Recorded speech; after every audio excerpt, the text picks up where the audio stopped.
Tontolon'ny fialamboly no amaranantsika ny vaovao fambezana tanteraka ny fivoahana ny efitrano voalohany ilay sarimihetsika malkila 13 mai omaly tetsy amin'ny CCI Ivato tonga maro tokoa moa namaly ny antso ireo mpankafy na somary niova kely ary ny toerana nandefasana an'izay ankoatran'izay moa dia nitanterahana omaly io ihany koa ny fisarihana ireo tsara vintana tao anatin'ilay lalao malkila 12 au Texas. Naombo ny tolona izay no amtinana ny resaka hatieto satria dia tonga maro ireo mpankafy ny azakazaka ny ohatran'ny nahazatra satria dia dingana hafa indray no iaraha-mientana raha vao naheno ny hoe 13 mai.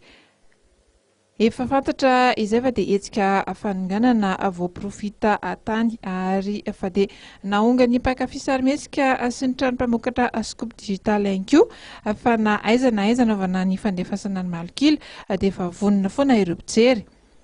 Tsy nahalava tany tsy nijerena andro azy fa dia tonga maro izy ireo teny Ivato teny.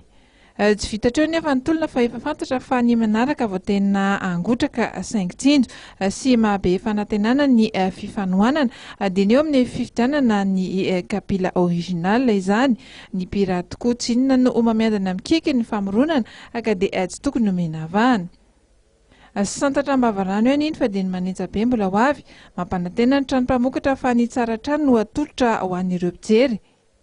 Tsy ny fialamboly ihany koa no azon'ireo mpijery amin'ny alalan'ny fivahiniana sy ny fijerena ny horonan-tsary malokila fa dia nisy ihany koa ny fahasoavana hafa satria dia natao omaly alahady ihany ny fisarihana ny tapakila azo tamin'ny fifidianana ny DVD sy ny VCD malokila 12 au Texas ka ireto ireo olona nitsiki ny vitana tamin'izany. Nahazo ny moto dia Ramatoa Nasonjanahary Bebinirina Viviane mipetraka eny Akazomorotra Mandoto.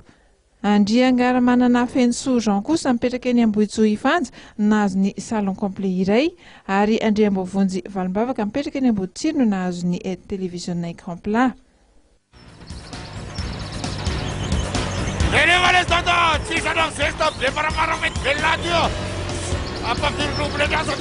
Stop,